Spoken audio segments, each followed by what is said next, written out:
Welcome to Lock It Down Sports.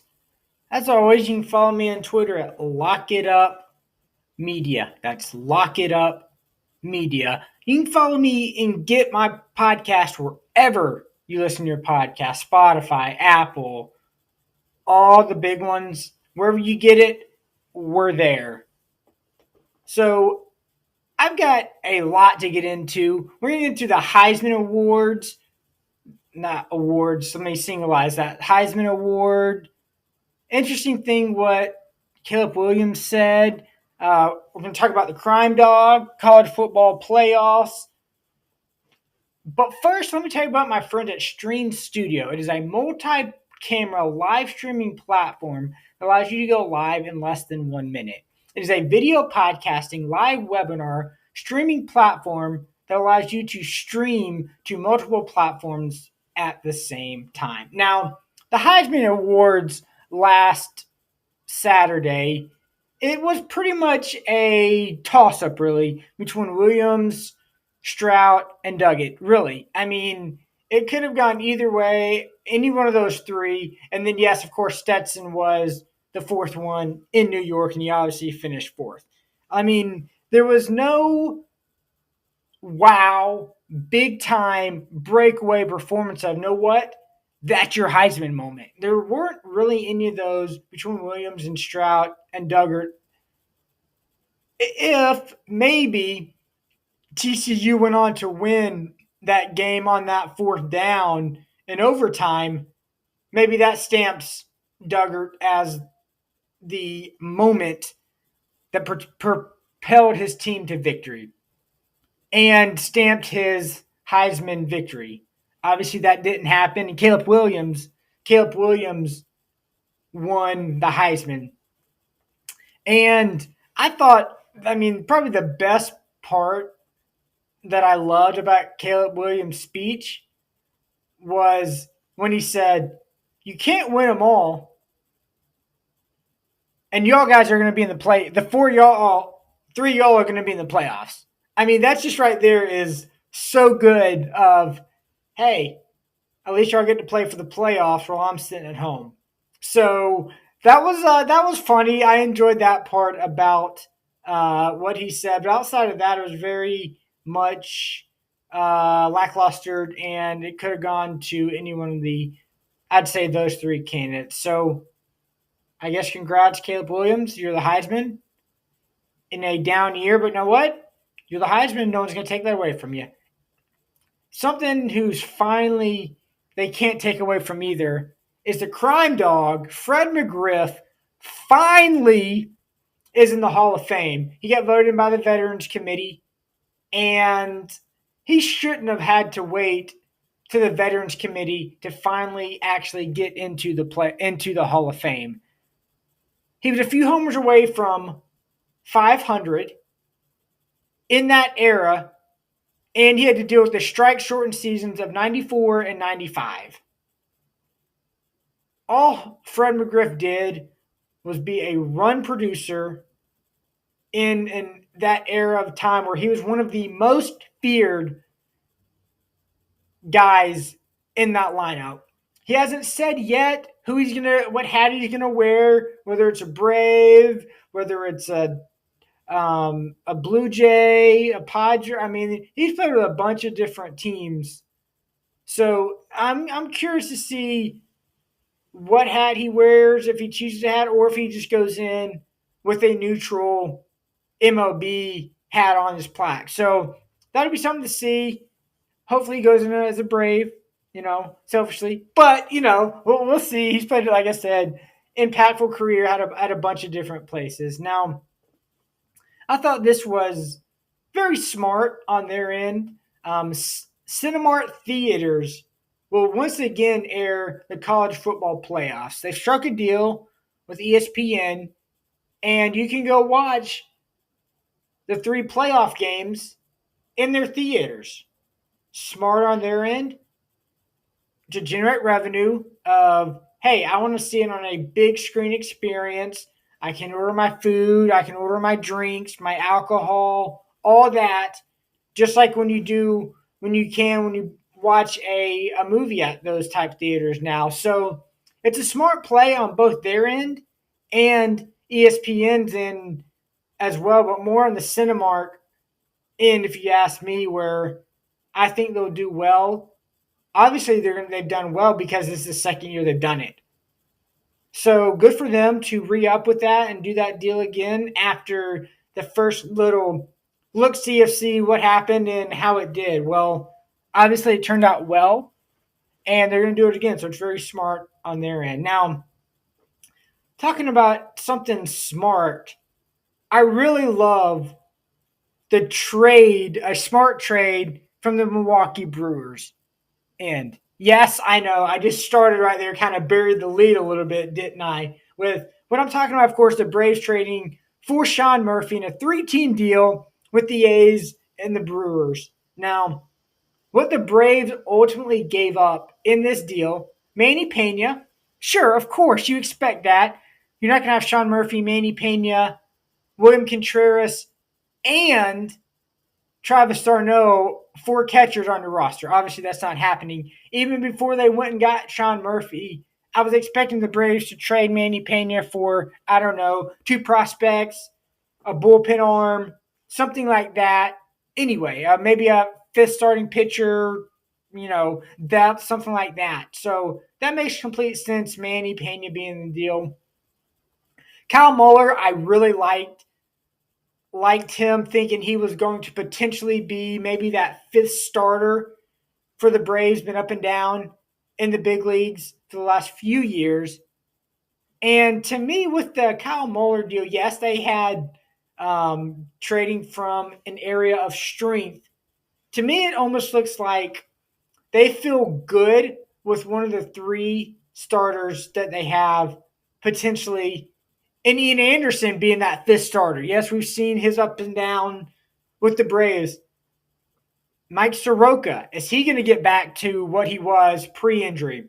And then you had Bryce Elder, who was up towards the end of last year, had some good things in his limited time. So that's really your 3 main starters. And then obviously Kyle Muller fitting as that 4th, battling it out for the that 5th spot in the rotation. So I really liked what I saw when Kyle Muller came up, but good luck to him in Oakland. And then you had the other 2, Freddie Tonkin, that other kind of that next wave of starters and pitchers for the Braves behind the Kyle Mullers of that level. He was more on the Bryce Elder type crew of flow of starting pitchers coming up. So don't know yet much about him. Yeah, he's made the big leagues, but that's still wait and see. But then the big one, this was the tough one for me. William Contreras. I liked what I saw from William Contreras after him being traded. What we saw all last year. Was an all-star, can hit, had 5 years of control, and that's the only one that's a little bit head scratching to me because, like I said, he's got 5 years of control. Sean Murphy's only got 3 years of control. Travis d'Arnaud on the last year of his deal. So it was looking like William Contreras was going to be that guy next year for pretty cheap. Obviously, I know money is not looking like an issue for the Braves at this point, which is finally a great thing. But there is a limit at some point. So that's the only tough one for me. Now, the other thing, it was kind of head scratching to me a little bit to include William Contreras in the deal going to Milwaukee, which is a great pickup for Milwaukee, is I felt like he was one of the trade chips to go get a left fielder or a shortstop. Willie Adames didn't come back in the deal from Milwaukee. Shortstop was kind of rumored to potentially come to Atlanta. He's still in Milwaukee, and the Braves are trying to figure out their left field spot with, can Eddie Rosario bounce back? Do they go and sign Adam Duvall to a 1-year deal? That's the thing. And before the Carlos Correa deal, which we'll get into, which was mind blowing to me, it led me to believe by trading William Contreras, the Braves were going to go get that big shortstop in Carlos Correa, because it looks like to me the Braves are pretty firm on where they are with Dansby. Of Dansby, here's your deal. Here's what we've offered you. Either you take it and you come back to Atlanta, or you don't. So I feel like they haven't really budged much. Maybe I'm sure there's been a little bit of talk and a little bit of communication there, but I don't expect them to be, oh, here's $200 million now all of a sudden. I don't find that happening, which Danby's not worth that. He had a career year last year and it happened to be a contract year. Does he regress back to what he's been his entire big league career? Or does he build off of his last year? I get it where the Braves stand, and I don't have a problem with it. Where do they go? Where do the Braves go with this shortstop position now? It looks like they're going to hold firm on Dansby of their current offer, or the young kid Von Grissom, who Juan Washington has raved about, which is very rare for Wash to rave about a shortstop, a player like that. So that's looking what it's leaning as well, unless they go sign a veteran and kind of ease Vaughn in. The Braves don't have a trade chip, really a big one, since William Contreras is gone. So that intrigues me to see what direction the Braves are going to go with their shortstop position. That's really the only spot that they've got a big need on, really. So something to watch. And it kind of, too, with this deal as well, it almost leads me to believe that Travis d'Arnaud is probably not going to be in Atlanta next year. If he is, it'd be a much more reduced role, maybe another 1-year deal. Because you got Murphy for 3, who was an all-star last year, and really coming into his own his last 2-3 years here. Great defender, quick release, quick pop time. So that they've got a premier player, and I have to imagine his average will go up now that the shift is out of there. So it'll be. I'm interested. I am. He's a good player. Obviously, we don't know much or see much about him, especially on the East Coast, because he plays in Oakland for one, and obviously 2, he's on the West Coast. So it'll be fun.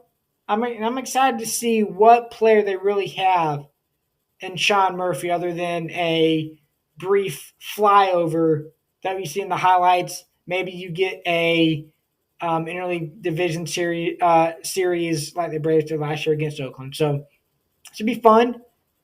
But how this trade's going to pan out in the future of how these players shake out. Now, speaking of shaking out, it looks like the Mets, they're shaking out of the rotation as well. Basically swapping Justin Verlander on a 2-year deal over Jacob deGrom at 5. I really, really do love the 2-year deal on Justin Verlander over the 5-year deal from Jacob deGrom. Yes, I know the age, obviously, but deGrom gets hurt so much. So much. He did his time with the Mets as well. And it's just, the dude's incredible. But can he get on the field? Can he stay healthy enough to get on the field and give him 30 starts? The Mets rarely got 30 starts from deGrom. Outside of Verlander's Tommy John year 2 years ago, Came back last year, obviously was a stud. He was back to the future Hall of Famer Justin Verlander. Gives the Mets flexibility with with Verlander, and then also you have Max Scherzer for 2 more years. So you got those two for a total of 4 years. 2 with Verlander, 2 more with Max after his 3-year deal signed last year. That's a good 1-2 in the rotation. Of course, with their age, it's always when's he gonna are they going to stay healthy at this age that they're at? I expect them to. They have a good track record of it, but that's their 1-2 rotation. And then they get more depth. Of Carlos Carrasco back there in that 3-4 spot. We'll see what happens with this Japanese pitcher they just signed. He's looking like a 3-4 starter, and that's where he'll slot as well. So they've got a good, strong rotation. The Mets do. I do. Suspect offensively a little bit. I don't think they're near as strong as the Braves offensively. They still got some holes, but that rotation looking really, really tough. Now, I don't know how it's usually pretty tough to try to break in anywhere. Before I get to Desmond Ritter starting his time as a starting quarterback in Atlanta, let me tell you about my friends at Stream Studio. It's a multi-camera live streaming platform that allows you to go live in less than 1 minute. It's a video podcasting live webinar streaming platform that allows you to stream to multiple platforms at the same time. Now, as I was saying, Desmond Ritter's time is finally in the starting spot in Atlanta. Long overdue, if you ask me, as Mariota was what he was, a serviceable gap quarterback. There were 2,219 yards, 15 TDs, 9 interceptions. Not outstanding.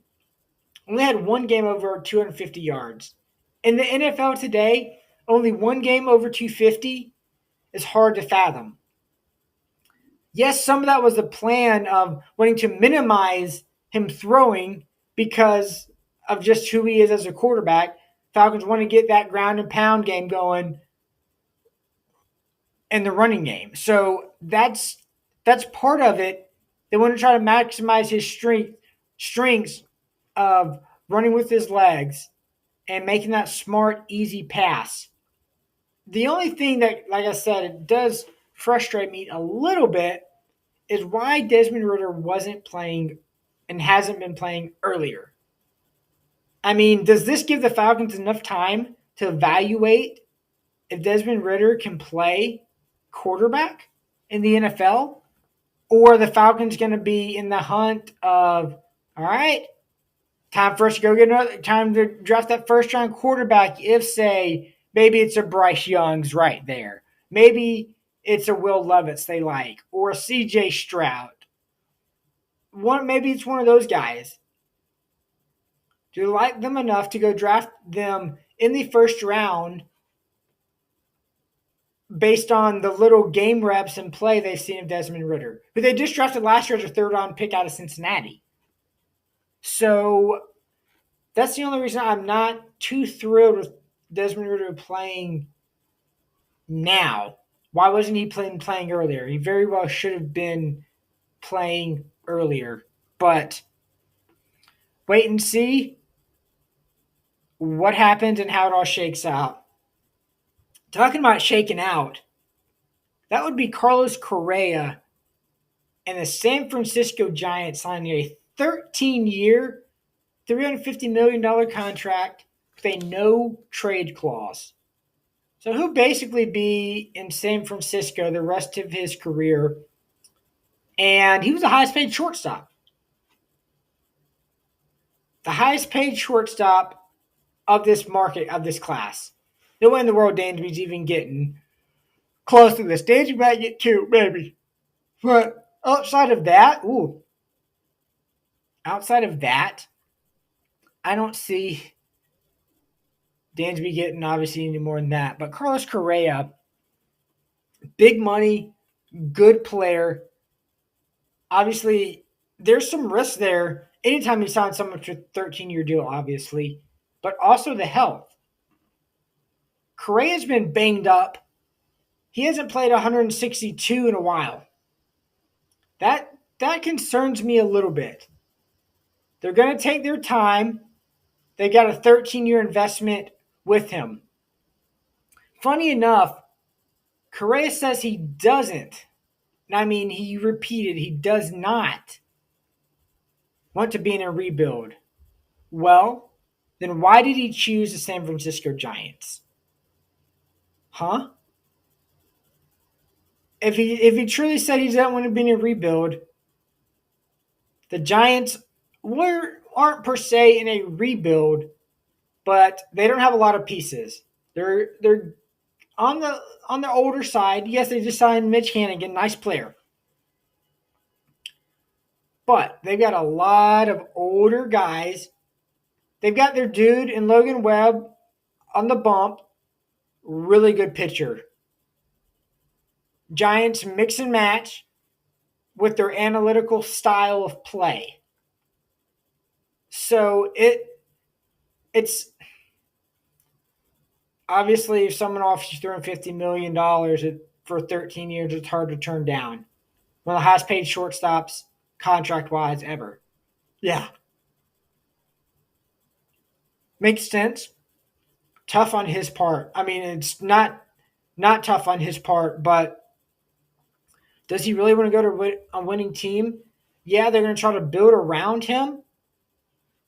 The Giants got unlimited money. Money is not an issue for them, but I think it's going to be a slow build to try to get some pieces locked and loaded around him.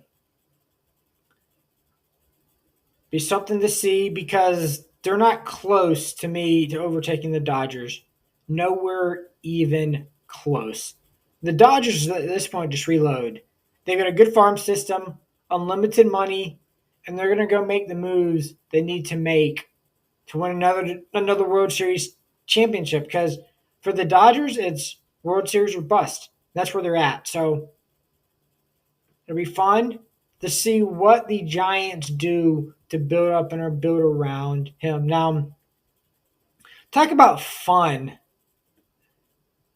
That's the quarterbacks. Quarterbacks are always fun, right? And here's what I mean by that. It's really incredible how the quarterback,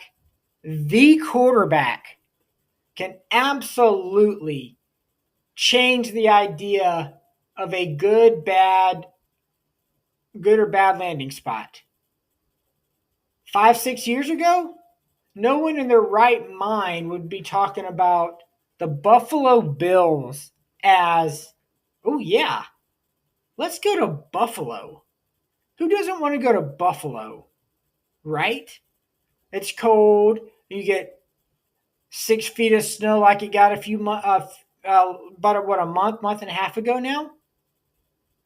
But if someone like Josh Allen totally comes in and changes your franchise, you've got guys that are, yeah, I'll go sign with Buffalo. Heck yeah. Josh Allen, throw me the football, hand me off the football, I'm in. Sign me up. And there's no other position that does that. Yes, the defensive end is really probably the second most important player, but he doesn't draw guys to go play there. Myles Garrett, stud. He doesn't draw people to go, ooh, I want to go play in Cleveland because Myles Garrett's there. No, but once again, the quarterback, Deshaun Watson, now in Cleveland, when he gets the kinks out, yeah, there's some kinks he's trying to work out, play through because he hasn't played in 2 years. He's turned Cleveland into an attractive place to play. It's not Nick Chubb, who's a stud, absolute stud. It's not Amari Cooper, good receiver. It's not Myles Garrett, really good player, Pro Bowler, multi-time Pro Bowler. It doesn't happen. It's offensive side, it's the quarterback leading the team. We saw this in Tampa Bay. Tom Brady. You have Julio Jones wanting to go sign with Tom Brady in Tampa. Yes, older, injured, banged up player, hasn't been good since he left Atlanta. That's not the point. It's a player willing and wanting to go sign with this quarterback. Gronk came out of retirement to go sign with Tampa. Why? Because his friend, the only quarterback he's ever known and wanted to play for, went to Tampa Bay. It's amazing. You don't really see this as much in college, I don't think. I mean, even as dynamic as, say, Hendon Hooker was in Knoxville this year, you're not seeing people jump in the transfer portal to go play for Hendon Hooker. Offensive scheme, yeah, that's a different story. Josh Heupel slings it, throws the ball around, exciting. I'm in. Let's go do that. You don't see that happening. You don't see that happening. Bryce Young at Alabama, yeah, it's a fun offense to go play in. Ohio State, they're going to score. They got a good offensive scheme. Yeah, the quarterback has a little bit to do with it, but it's not the end all be all when it comes to that. Now, so obviously sad news. I'm sure everyone saw and heard about Mike Leach passing away unexpectedly. Very sad. But man, what a guy, an impact he left on college football.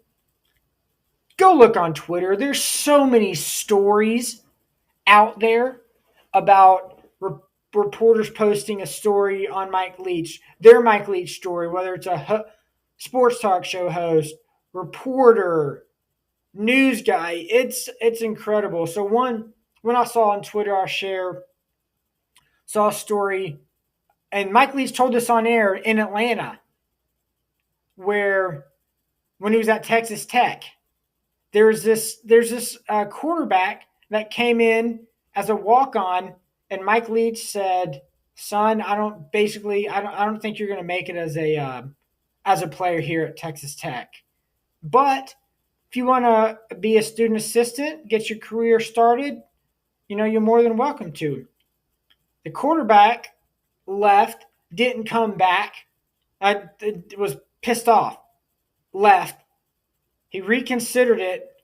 He came back, and look what Lincoln Riley's turned into. A dang good offensive mind, offensive coordinator. It's incredible. Also, story, seen them multiple times on Twitter. Mike Leach just give to reporters and host his phone number to come on the show. Yeah, on this show. Yeah, just call me. Don't go through the SID. Call me. I'll talk to you. That doesn't happen. Like, how mind blowing is that he'll be like, yeah, here's my number. Give me a call. That doesn't happen.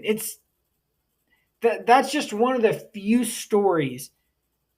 There's so many about Mike Leach. His coaching tree, incredible. Obviously, Lincoln Riley, Dana Holgorsen, Josh Heupel, just to name a few. I mean, the list can go on. And how he changed college football for his offensive style, the air raid, it's amazing. His offensive mind, his plan of why we need to run the football. Yes, at the time of when he got into the game, it was run, run, run. Obviously, not Mike Leach's offense, his style, and his play. Uh, it's amazing. And obviously all of his media talks, his talking with reporters, there's all so many dandies. Just a few off the top of my head, I can remember. You should go and listen to the full story of when he was at Texas Tech giving wedding advice. That's a dandy. And then when he was at Washington State, talking about the mascots talk of who's the fiercest of them all, basically, and who would win. It it's just incredible.